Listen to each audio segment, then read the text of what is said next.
You just planted your first climbing rose and now you're staring at it and thinking, when in the world am I supposed to start pruning it? So let's explain it once and for all, go through first several years of rose growth.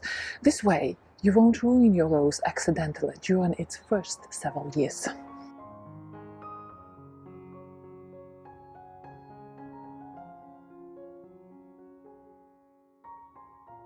And it all starts with actually understanding what your rose is doing during its first 3 years. So there was a question from Jen, and Jen wrote, I'm planning to buy my first climber. So when do I need to start pruning? After 2 years? Maybe third year? All right. So let's go through year after year from the moment your rose arrives into your garden from the nursery, and I'm going to do the painting on paper. I'm going to follow it and I will post it on the screen. Let's begin. Year number 1. Your climbing rose will arrive to you in the container, and all the main stems, whichever rose created that year, would be trimmed, pruned all the way to this height because of shipping, right? So what will happen? That year, probably when you plant it into the ground, those main stems almost always die down, half of them or all of them, and your new rose will start growing again. So what the climber does, it starts producing new long shoots. So that year you might have some roses are not great to produce new shoots right away.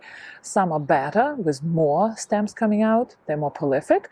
So let's say your rose produce 4 new shoots, and they're going to be this nice and long, maybe coming from this original stems, or maybe they will be basal shoots, which is better because those stems are already old, that wood is old, so it's better to entice rose to produce the shoots at the base. That's another topic, how to entice the shoots. So this is how your rose is going to look the first year in your garden. Those long main stems, which are probably short, maybe half a meter, and they might produce the bloom at the end or might not. So first year, what we do about this rose, we do almost nothing. No pruning, we don't shorten those long canes. What we do, we gently tie them in for winter damage. So we don't want the wind start swaying these stems left and right, rubbing against construction, rubbing against each other, and damaging the tissue, which will be less productive in the years to come. So during first, second, and third year, we are establishing those blooms in future years.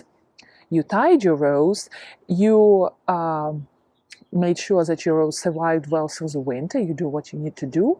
And year number 2, here comes spring. During spring maintenance, you feed your rose, and now what you have to do, you have to train these 4 main stems which your rose produced, and they are tiny, that's okay, that's fine. To train them as horizontal as possible. What does it do? Well, here's a video which I did about cutting side shoots. It's a very good video about apical dominance, because all the top buds on those shoots, they release the suppressing hormone called axin. And that hormone is suppressing all the buds underneath, so they are not activated. They're just staying there dormant, and only leaves are growing on those spots. But if you're bending those shoots, all the side buds are being activated, and they start growing into flower stems. And suddenly you have all these flowers coming into your rose, and this is actually the first year when your rose will delight you with blooms. So what you do? Again, you do nothing that year. Year number 2, you do nothing. No pruning is done. You leave your rose to be. And what you do, you feed it according to the feeding schedule, and make sure that all those stems are tied to the whatever construction you have there, whatever you planned for your climbing rose. Remember, climbing roses don't have tendrils. They cannot climb by themselves. So you have to actively create a structure for them and tie them in. No pruning second year. You just make sure there is no wind damage on those long stems. Here comes year number 3. So what do you have? You have those laterals coming out, and some of them are super long, Depends what your rose wants to do. Some roses have their own mind, and some lateral shoots can be really long, especially during the second year growth in August, September. Sometimes rose can produce lateral shoots coming very strong on the main stem somewhere in the middle. So that confuses gardeners. So you're looking at your rose and it starts looking like a mess. And here's the actual year when you have to start pruning, but you're not shortening the long stems. Of course, you take dead wood and damaged wood out, damaged by rabbits, by wind, whatever. We are talking about active growth of live stems, and your job is to shorten the side shoots, those laterals on every stem. So this is a year when your rose stops becoming a baby rose and becomes a blooming beauty. And there was a message from, I think, Ant, the viewer, and he's growing the rose. He or she, they're growing rose in their garden, generous gardener for 3 years already, and now they're ready to give up on their generous gardener. So my suggestion is don't give up, because you waited 3 years, this main important 3 years where rose is a baby, and now the change is going to happen and you're going to get rid of your rose. So give it another year or two and you will be surprised by your rose, because the root system is already well developed. Your rose is a flowering machine and it is ready to go. So what do we do with all those lateral stems coming out long and furious out of the original main stems? You have several options, as I said in my previous video. You can treat it as a simple lateral and cut it short. You can substitute it for the main cane, so the main cane can be cut to this strong lateral in case it's damaged, or you can keep two main canes in case you need to cover some gap in your climbing rose growth. So let's make it clear what to do with those very confusing long and strong laterals. So year number 3, your rose got a framework and you actively did the pruning of side shoots, laterals during spring. And then your rose starts actively blooming, and then at the end of summer, it starts growing again. What confusion again for the gardeners. Your rose starts producing new canes, and very often they are coming from the base, which is very good. And those canes, because your rose is not a baby anymore, those canes are much thicker and stronger and longer.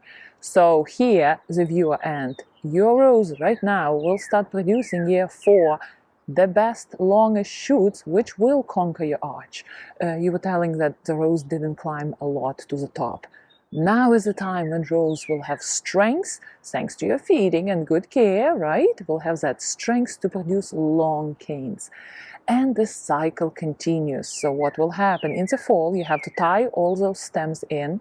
And if something is growing in the very weird direction, or the side shoots are too long, you can just trim it lightly to make sure that the rose doesn't sustain wind damage. And then comes spring again, year number 4. Now you have some stems which are 3 years old. Those stems might be becoming old. Those laterals are shortened. The buds on the laterals got activated. They're growing in all different directions. So again, the previous video which I made, I talk about how to cut those laterals again in years 3 and 2, not only first year. So you do all your cuttings of laterals again, you keep your stems, and in case one of the stems is getting too old, too unproductive, too dead, you cut it all the way down to the base of your rose. This way, that stem is in limbo. That stem was in limbo. It was not dead, not alive. Rose is using all the energy to keep it growing. You just take it out, your rose has more energy to use on new shoots. And that's how the cycle goes on. From year 4, you start looking at the stems also, the age of stems, not focusing only on laterals, but taking 1 or 2 old stems every year. That's how you help your rose to be young and get rid of all the old wood. Oh, I hear the singing of the bird, I think behind here in my evergreen here. Beautiful spring. All right, so I'm hoping that this was a clear explanation on when to start pruning your rose, and from now on, you know what to do. If you got my description well, please do subscribe, because we do love roses in my garden here. And let's garden together. Happy gardening!